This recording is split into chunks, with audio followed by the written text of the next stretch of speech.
Good morning all of you. Next topic जो हमारा है इसमें हम अब सारी कमांड्स वन बाय वन लेंगे। देखिए जो एसक्यूएल की कमांड्स होती है उनको कैटेगराइज किया जाता है डीडीएल, डीएमएल, डीसीएल और टीसीएल में, जो हम लोग पढ़ चुके हैं। यहाँ पे कुछ कमांड्स ऐसी है जो किसी कैटेगरी में नहीं मिलेगी आपको। फॉर एग्जांपल यूज कमांड जो होती है इसका काम होता है जो पहले से क्रिएटेड डेटाबेस है उसको ओपन करना।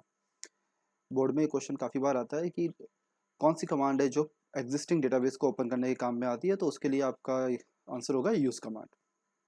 सिंटैक्स भी दिया हुआ है नीचे। मैंने लिखा है यूज ईश्वर। ईश्वर नाम का डेटाबेस मैंने पहले बनाया, उसको ओपन करने के लिए मैंने लिखा यूज ईश्वर।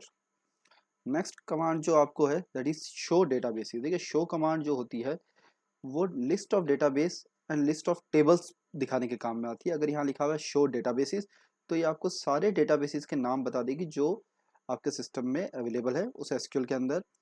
और अगर आप किसी पर्टिकुलर डेटाबेस को ओपन करने के बाद लिखते हैं शो टेबल्स तो वो आपको सारी टेबल्स उस पर्टिकुलर डेटाबेस में जो प्रेजेंट होगी उन सब की लिस्ट आपको शो कर देगा। नेक्स्ट कमांड होती है क्रिएट कमांड, जो कि डीडीएल कमांड है जिसका यूज होता है डेटाबेस और डेटाबेस के ऑब्जेक्ट्स को बनाना। तो इसके लिए फॉर एग्जांपल पहले डेटाबेस हमने यहाँ बनाया तो मैंने लिखा क्रिएट डेटाबेस ईश्वर, तो ईश्वर नाम का डेटाबेस बन जाएगा अगर वो पहले से एग्जिस्ट नहीं कर रहा है। तो अगर एग्जिस्ट कर रहा होगा तो यहाँ पे एरर आ जाएगा।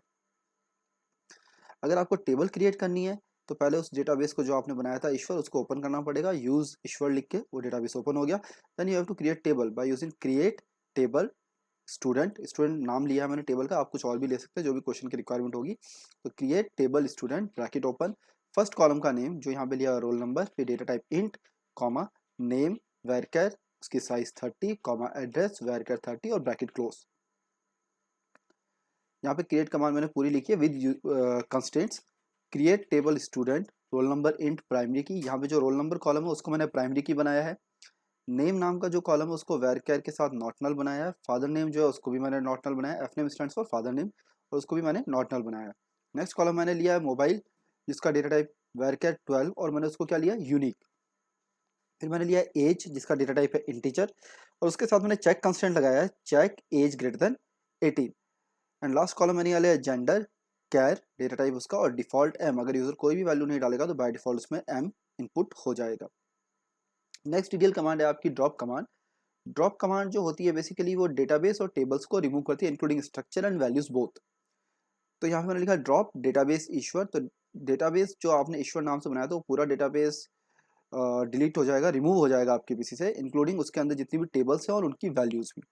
और कोई पर्टिकुलर टेबल आपको डिलीट करनी है तो ड्रॉप टेबल स्टूडेंट, तो वो एक टेबल और उसकी वैल्यूज पूरी आपके सिस्टम से और डेटाबेस से रिमूव हो जाएगी। Then you have alter command. Alter command जो है वो एक अनदर कमांड है डीडीएल की जिसका काम होता है डेटाबेस और टेबल्स के स्ट्रक्चर को बदलना। आपने कॉलम ऐड करना चाहते हैं, कॉलम को हटाना चाहते हैं, डेटा टाइप चेंज करना चाहते हैं, कॉलम का नाम चेंज करना चाहते हैं, कंस्ट्रेंट ऐड करना चाहते हैं, किसी कॉलम को ड्रॉप करना है, ये सारे काम आप कॉलम किसकी मदद से करते हैं, ऑल्टर कमांड की मदद से। अब आपके सामने आ दिया ऑल्टर टेबल टेबल नेम, ये सिंटैक्स है ऑल्टर टेबल टेबल का नाम, ऐड कॉलम का नाम, उसका डेटा टाइप। एग्जांपल के तौर पे मैंने लिया alter table student add address varchar 200। Student table पहले से बनी हुई थी उसमें अब एड्रेस कॉलम की रिक्वायरमेंट है तो मैंने एड्रेस कॉलम ऐड किया, डेटा टाइप उसका वेरकर और साइज उसके लिए रखी है मैंने 200। अगर इस कॉलम को हटाना है आपको तो ऑल्टर टेबल टेबल का नाम, ड्रॉप कॉलम का नाम, तो इसका एग्जांपल आप देख सकते हैं alter table student drop address. अगर आपको प्राइमरी की ऐड करनी है, पहले ऐड नहीं की है बाद में किसी कॉलम को प्राइमरी की बनाना चाहते हैं आप, तो alter table table name add primary key और ब्रैकेट में उस कॉलम का नाम जिसको आपको प्राइमरी की बनाना है। तो मैंने यहाँ लिखा alter table student add primary key और रोल नंबर। अगर रोल नंबर तो मैंने पहले से प्राइमरी की नहीं बना रखा है तो अब वो कॉलम प्राइमरी की बन जाएगा। अगर प्राइमरी की हटानी है तो alter table table name drop primary key, primary key table में एक ही होगी तो कॉलम का नाम स्पेसिफाई करने की जरूरत नहीं है। तो मैंने लिख दिया alter table student drop primary key, तो जो भी प्राइमरी की आपने बनाई थी वो प्राइमरी की अब रिमूव हो जाएगी।